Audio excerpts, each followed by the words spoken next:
but we're trying to look at basically at a macro level over the last year or so, what have been the biggest updates at Walmart, and how can you use those to, have supplier success, kind of the usual thing that we do. This is us, Allie and Peter. One of us is usually on one of these webinars these days. So sorry for getting sick of us. We're sticking around. But yeah, we do researching and writing on the Supplier Wiki team. So we're always just trying to keep our ear to the ground of the supplier situation, not just at Walmart, but in a bunch of other major retailers as well. But yeah, so that's us. We are part of the Supplier Wiki team, as I mentioned, and what we're really trying to do is to just keep y'all up to date, keep you informed with free educational resources of a variety of different genres, is what I call them.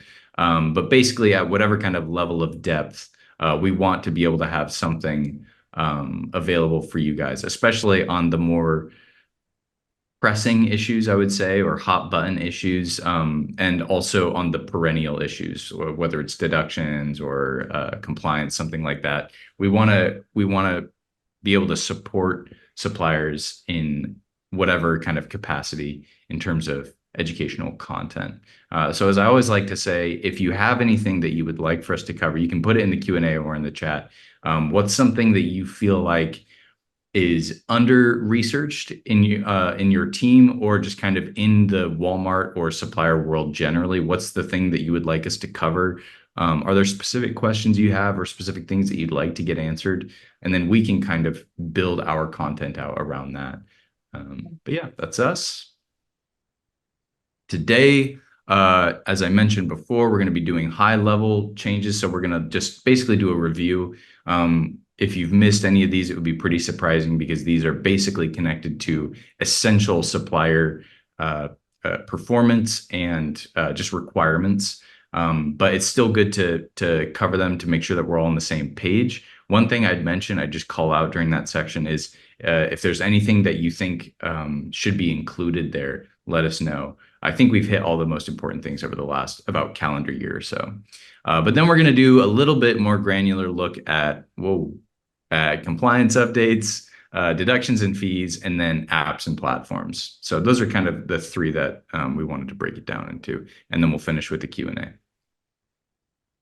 So frequently asked questions for these webinars. Will you be getting a copy of the slide deck? Yes, in 3 to 4 business days, you will get a copy of the slide deck and a link to the recording of the webinar. We record all of these, and we try to make them as accessible as possible to the people who sign up for them. So you will be receiving that in the inbox of the email that signed up for the webinar. So that's something that we like to call out too. Sometimes maybe a group of people will be watching on one person's email. If that's the case, well, that's going to go to the email that actually signed up for it.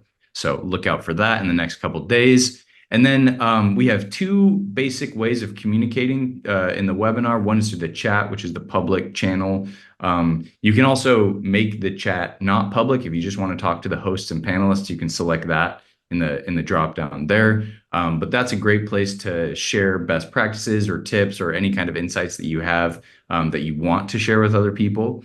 And then the Q&A tab is for more formal questions, either about our presentation or about some kind of process at Walmart or anything really. So any kind of Q&A that you have. The reason why those are separated out is it helps me as Allie's going to be going through the content to be able to tailor certain questions to certain parts of the webinar. If I want to interrupt her flow to ask a question that I think can be answered on a specific slide, I'll go ahead and do that. If I want to save a question for the end, then I'll go ahead and do that too. So those are the 2 main kind of ways of communicating with us throughout this webinar. And we're going to talk about SupplyPike a little bit too. Today, we're covering a lot of stuff that isn't directly related to the problem or the problems that SupplyPike addresses in the software. But if you are curious about revenue loss, if you have any major kind of revenue loss issues that you want more visibility into, or that you would like to automate, SupplyPike is the best in the business of that. So if you're curious about that, you can let us know too. You can just go to supplypike.com and see what that's all about. But basically, yeah, SupplyPike is designed to help suppliers get paid and get better, to win back automatically those invalid deductions and fines that come from errors on the receiving end, but to also give more visibility and insight into the problems on the supplier side that create valid deductions and valid chargebacks. So that's basically what that does. It's a very hands-free, automated process that it's a product that we're all really proud of. And so these are some of the brands that we're working with.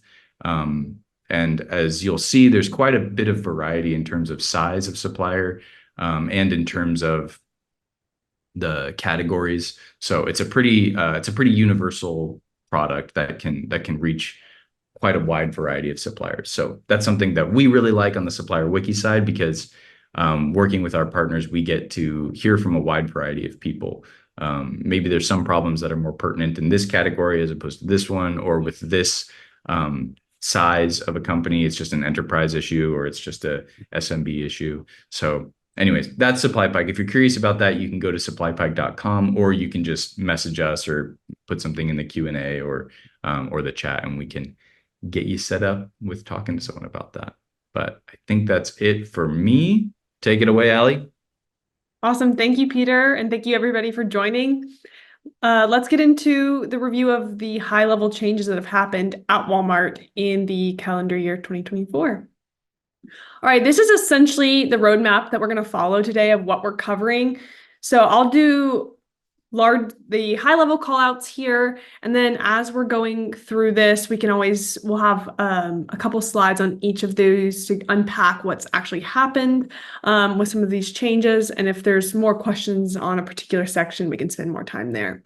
So here we go. Here's some of the major highlights. So the first thing that we wanted to call out was the OTIF program that has a new goal update. So they've actually lowered the percentage that suppliers have to be compliant to. So we'll unpack that. The SQEP program has had a couple of changes, but the main thing to call out is we've been talking about phase 4 as something that will launch since SQEP began in 2021, 2022, and that's still pending, so still waiting for those changes. Another major shift on the collect side is the collect pickup program. This one kind of went under the radar, so we can spend more time there if we need to, but essentially that program is no longer called the Collect Pickup Program. It's changed a little bit, and it's now called the Fuel Management Program, so we'll get into those changes. Another thing to call out is that settlement disputing has gone away. It is not a tool that Walmart is using for the most part, and they've pointed suppliers to mass dispute creation, a feature within APDP, which is the AP Deductions Dispute Portal. We'll get into how suppliers are using that and some of the roadblocks that suppliers have faced. We'll also talk about kind of the elephant in the room. DSS is going away. It's a couple of the functionalities are already gone, but we'll talk about how suppliers are using Luminate.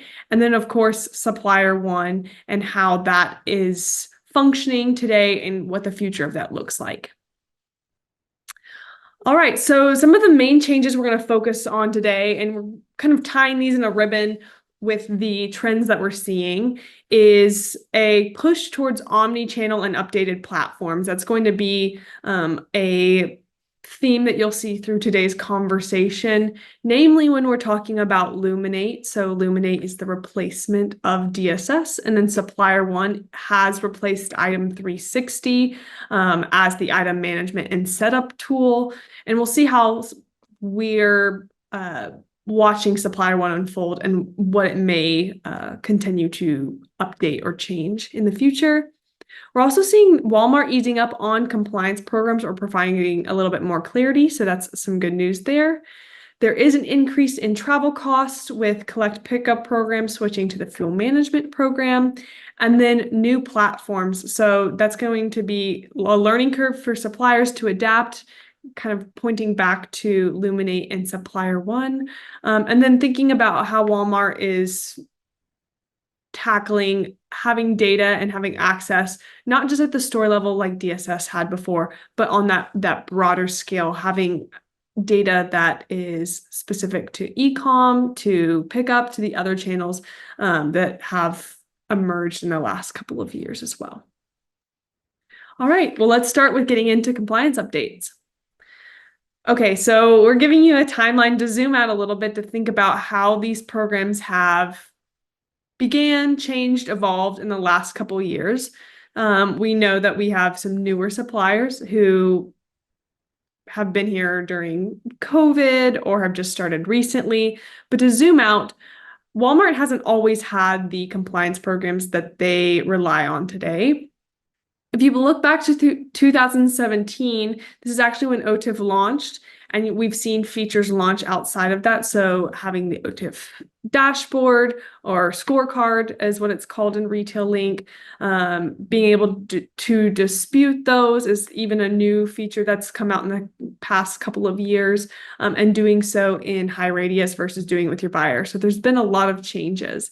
And you can see couple years after OTIF launched, the SQEP program, or Supplier Quality Excellence program, launched to kind of supplement some of the other supply chain defects, and making sure that suppliers are accountable to be compliant to the standards that Walmart has. And we've seen that roll out in several different phases. So you may hear us talk about phase 1, phase 2, phase 3. If that language makes no sense to you and you haven't heard of the SQEP program, or you don't know how that affects your business, Peter can go ahead and send some resources in the chat. We've got that all outlined in articles, in ebooks that you can download, and we have a couple webinars on that as well. So we've seen that continue to launch, and that has 3 main phases. The 4th one being something that Walmart has mentioned in the past called scheduling and transportation, but has not officially released. And then in 2024, the main thing that we're talking about today is that OTIF goal update. So let's get into what that looks like now.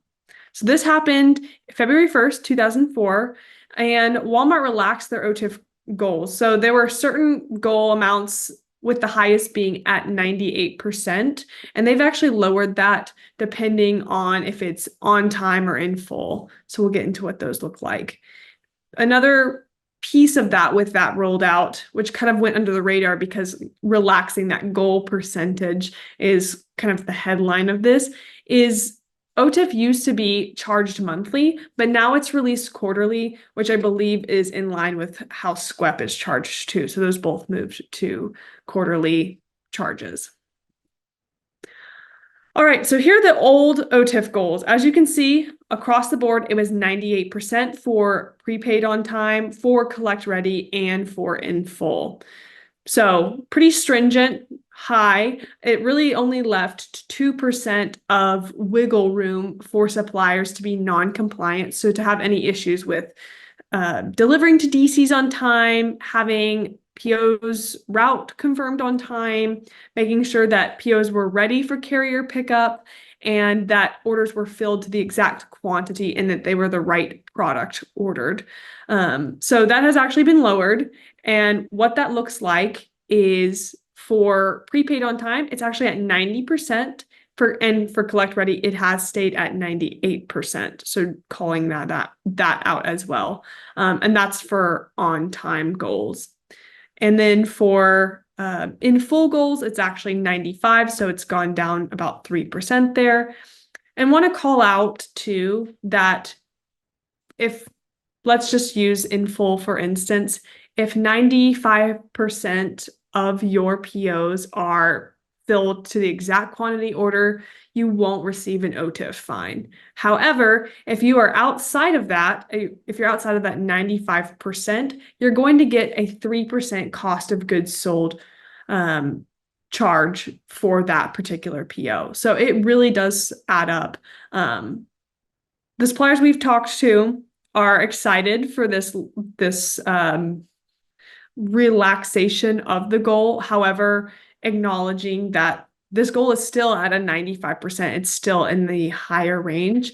So thinking about how they leverage the opportunity to have a little bit of a relaxed goal, but still meeting the high standards that Walmart has. It's not lowered to 60% or 70%. It's still in the 90 range. So calling that out as well. And then wanted to call out the OTIF tools that suppliers use if you're unfamiliar. So before, sometime between when OTIF launched and today, the OTIF program was used to be in Walmart documentation, not disputable. Then they've changed the language in that documentation that said you could dispute with your buyer.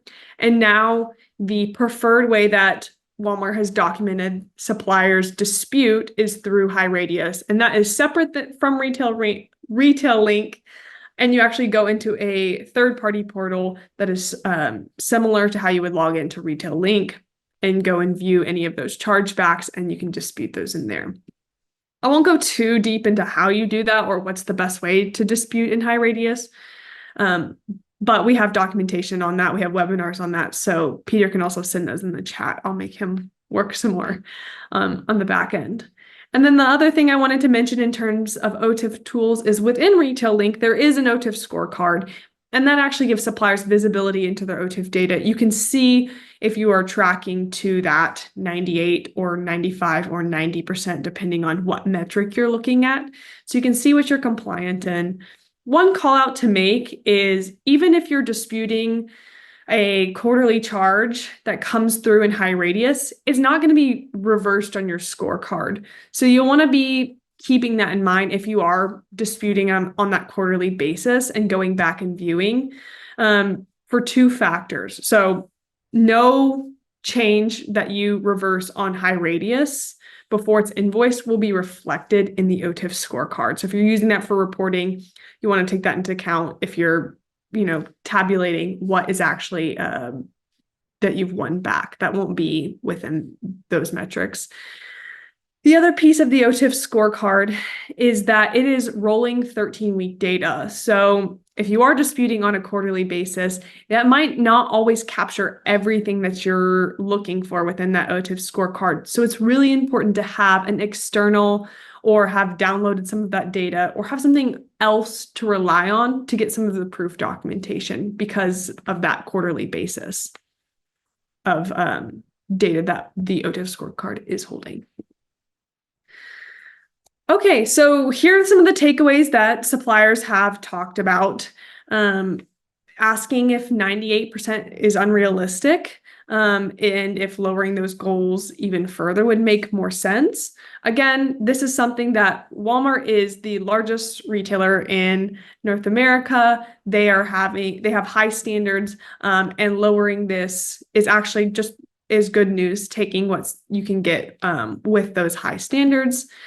And that suppliers are still going to see a number of OTIF fines. Those goals are still high, but it really is a willingness on Walmart's part to meet suppliers where they're at, and also to zoom out and think about compliance programs at other retailers. So think about Target, for instance. They've released their 2024 compliance updates. We actually have a resource on that Peter can send. But comparing these compliance programs across retailers and thinking about strategically how you partner within those guidelines or constraints with your retailer teams, with your merchant teams to be the best supplier and understand where they're coming from, and working through those invalid fines or chargebacks that you may be seeing, disputing those, building a good case for those, but also thinking about the valid ones, the ones that you're getting visibility to on your OTIF scorecard, and ensuring that you're being a great partner, taking responsibility for any issues that are happening, whether it's with on time, collect ready, or in full, ensuring that you're understanding what your part is in that and being a great supplier partner. All right, let's get into deductions and fees. First one I want to talk about is fuel management program. So if you remember talking about the collect pickup program, that is what this is merged into. Essentially, in the beginning, Walmart announced collect suppliers who are using Walmart Freight. So the essentially collect, if you're shipping collect, who's representing Walmart in the US is going to be charged additional fees due to major shifts in the transportation industry. And you'll remember this is around the time in 2022 when fuel prices were extremely high. There was a lot of turbulence in the economy as well. So this is a response to that. Back in 2022, Walmart announced via email around July 1st that this collect pickup program was happening. And it was going to be effective August 1st, so a month out for all collect suppliers. And we do have documentation on that if you want to get into the details of what that program was outlined. But essentially, from there, suppliers were then charged fees based on August shipments in September, and that has kind of been the status quo up until February 2024. So essentially, in February 2024, collect pickup program was replaced by fuel management, and it is essentially just a fuel charge. So we'll get into the details there.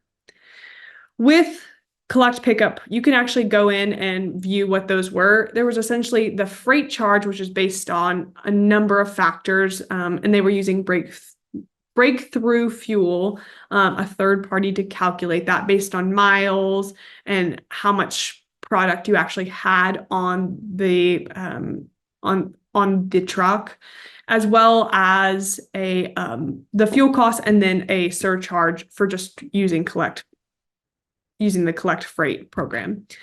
So with the fuel management program, this is just the fuel charge. It's going to be offset, taking into account with future business, and then thinking about what suppliers are doing now with collect and prepaid is thinking about the different benefits and drawbacks that collect versus prepaid had. So the fuel management program, for what we've seen, is the new status quo from collect pickup program.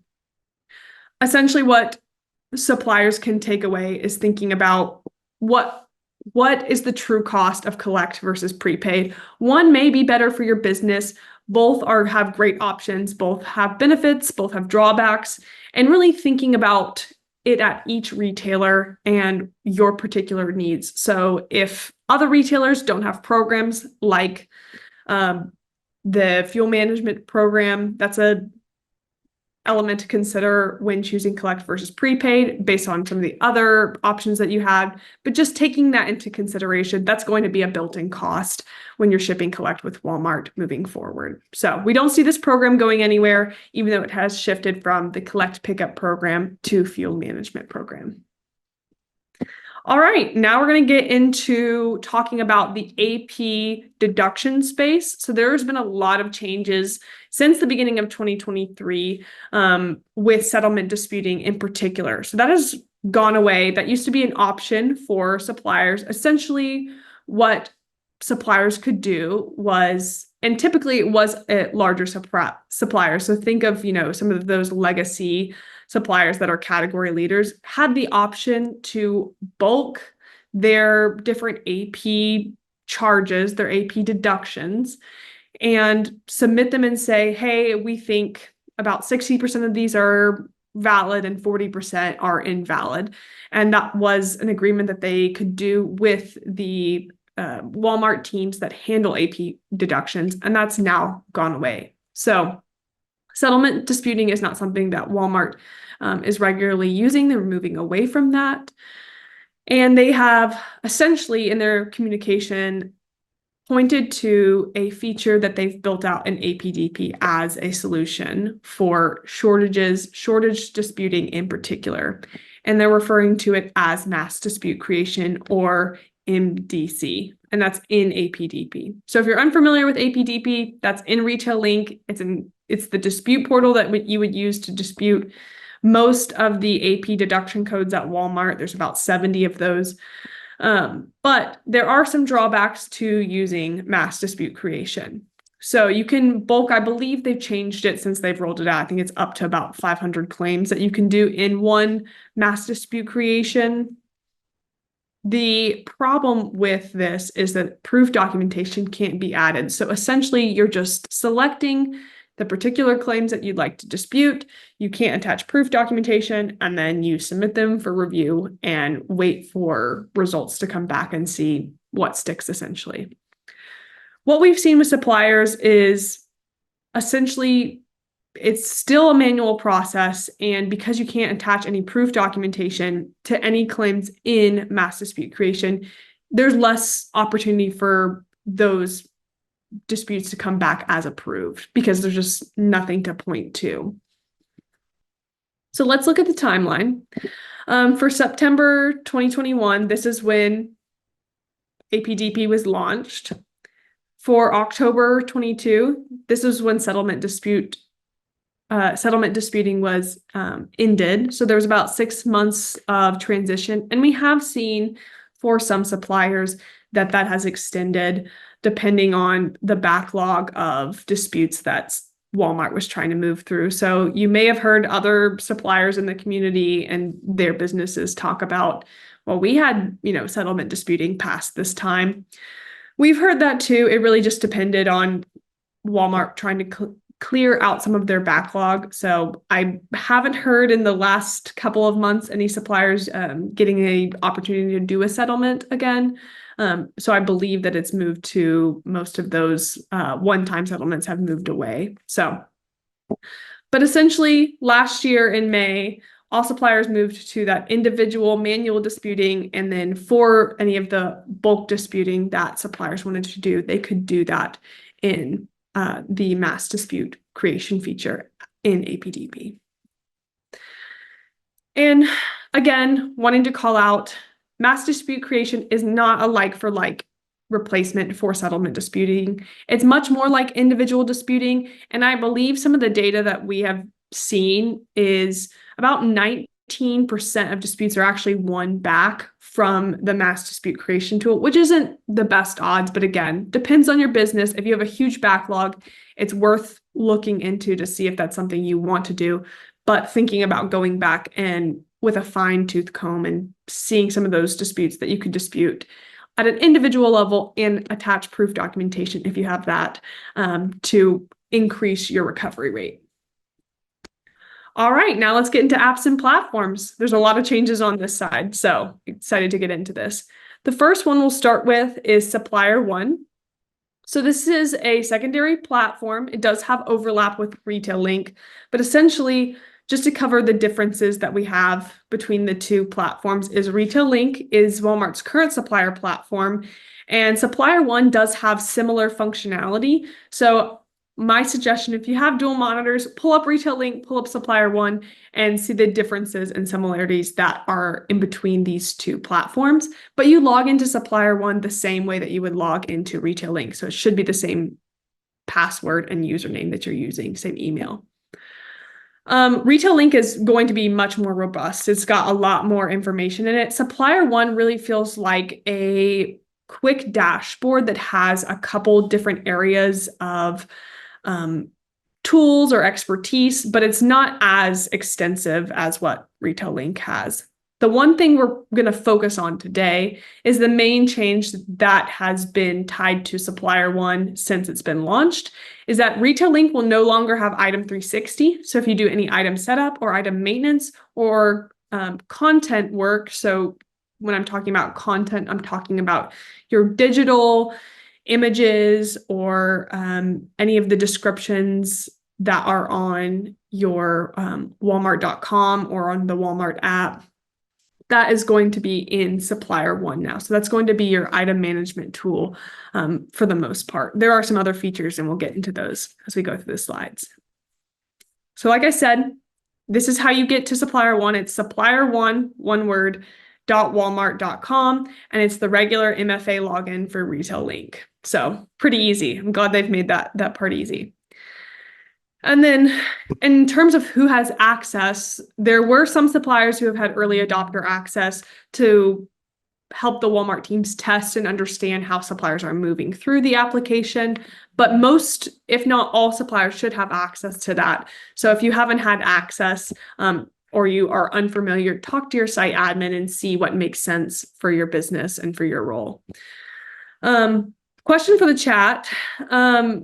If anyone wants to engage with it, is talking about Item 360. So if you enjoyed using Item 360, if you had particular issues or errors with it, what you'll notice, I'll kind of spoil the surprise if you haven't been into Supplier One. Item 360 has very similar functionality to the item management platform in Supplier One. The only differences are really just an updated or refreshed user experience. It just feels a little less clunky to move through. So we've heard generally positive reactions, but again, it is a new application, a new platform, so there may be bugs. And if you have any that you've seen, point it out in the chat. We'd love to talk through it and see if other suppliers have a solution. So what's the point of this? We already have retail. That's the question I'm hearing from a lot of suppliers. We already have Retail Link. Why are we replacing a Retail Link app like Item 360? Well, essentially, Walmart has said that these apps and the functionality of Supplier One is really just to help have a uniformed platform. It's kind of in the name of where suppliers can go for a one-stop shop for certain actionable functions that they'll be doing. So if you go through this platform, and I'll show some of the different areas of the competencies within Supplier One, you'll notice that there are some mirroring of platforms that you would see in Retail Link. So Walmart has said their official position on this is that these apps within Supplier One aren't replacing Retail Link. However, the one that is being replaced is Item 360. So you shouldn't be able to put any content into Item 360. That's not a platform your team should be using anymore, unless you have a particular case, then you've worked it out with the Walmart team. Most suppliers should be working within the Supplier One item management platform. All right, and like I said, the initiative behind Supplier One is to streamline and have some more siloed features from Retail Link, and have the priorities of what suppliers need to take action on right at their fingertips.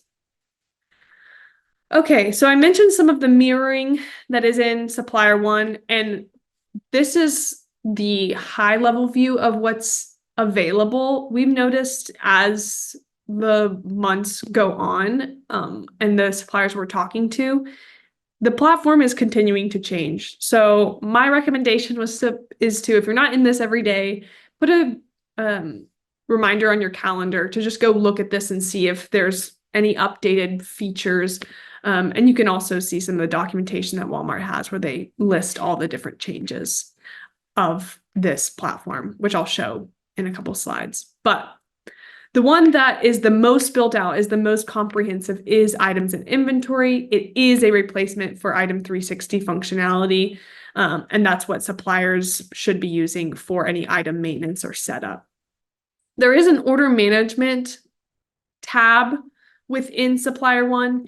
It has duplicate functions of Nova, but it is not a comprehensive platform like Nova is. So with Nova, you can do PO creation, cancellations, edit POs, create manual POs, like I said. You don't really have that access in order management yet, but you can pull some simple queries and kind of see a high level of your POs. One point that I have talked to some suppliers about with this is it is helpful when you're looking at DSS and there may not be some PO data to go look in Nova and to look in this order management tool. So you can kind of start to piece together some of the information that you might need for some of the reports that are no longer in DSS, which we'll talk about here in a couple slides. The other features in Supplier One really are more dashboard of visibility. There's not a ton of action you can do. So there's the claims and return scorecard. So that's got some returns reporting, and then payments and charges. And this is going to be more just DSV orders as of now, and some deduction data and info. Again, not extremely extensive at this point compared to the items and inventory tab.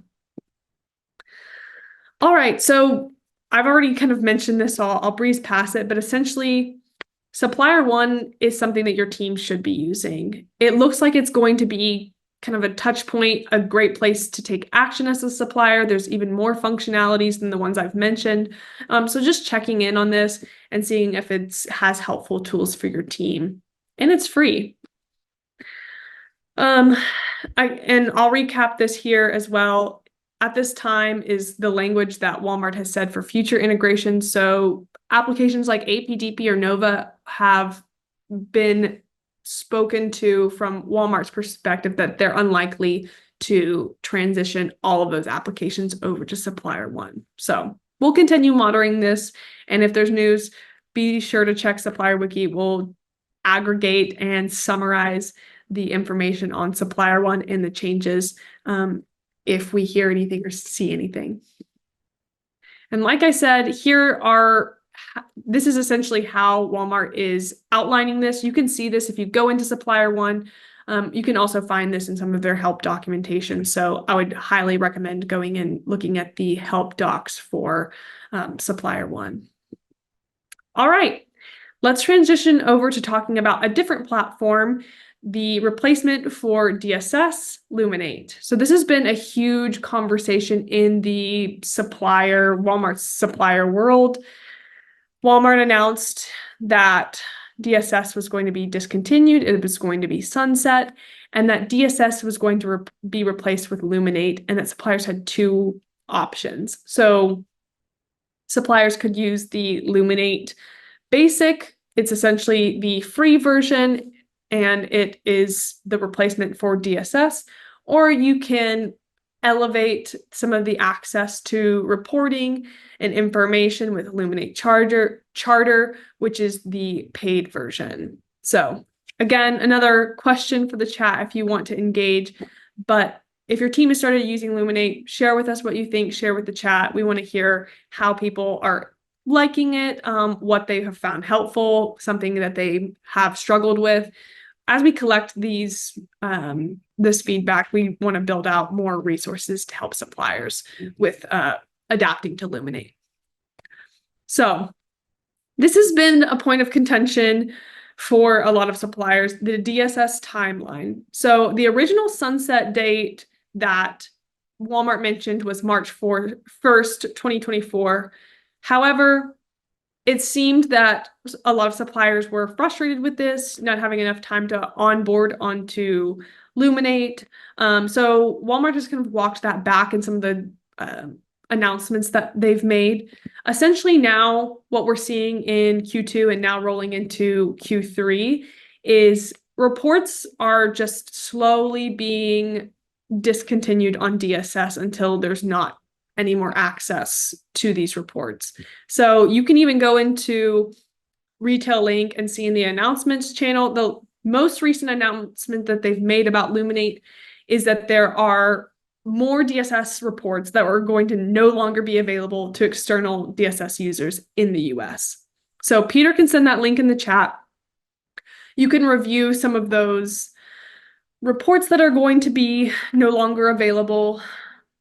I've got it pulled up on my other monitor, that's why I'm looking away from the screen, but some of those are purchase quantity, markdown event reporting, e-com supply plan, and what's in this announcement that Walmart has put out is essentially what reports are going to be gone, which ones you can use in Luminate, and why they're going away, and where you can find some of that additional information. So I'd highly recommend going and checking that out, especially if you're pulling reports in the next couple of weeks, so you can adapt to where the Walmart team has pointed suppliers to finding that data. So in terms of when DSS will no longer exist, I haven't seen a particular date. I know they've shifted that back. So it seems like they're slow rolling this complete sunsetting. So the recommendation we've made to suppliers is to understand where you need to get this data moving forward. Where's the source of truth that Walmart wants to point suppliers to? Learning how to adapt that, and don't compare your old DSS report to your new Luminate report and expect them to be apples to apples. So Walmart has made several mentions in their help articles, in their announcements, in their trainings that they have on the Luminate site. There are different webinars that they have, that these reports will look different because there is essentially new data that they're pulling from. So an example to kind of communicate this is before there was in the vendor scorecard, one number that kind of rolled up e-com sales versus in-store sales and sales from different channels, whether it's like pickup or delivery, etc. That's going to be broken out. It's going to be pulled differently in Luminate. So not comparing those, or at least understanding why those numbers are different, is the key, instead of hitting your head against the computer and saying, I don't know why my old DSS report isn't lining up exactly to the similar Luminate report. So I wanted to call that out. All right, so we're kind of already talking about this, but essentially with DSS transitioning to Luminate, one of the main frustrations we have heard from suppliers is the flexibility of report pulling that is not translated into Luminate Basic. I'm stumbling over my words.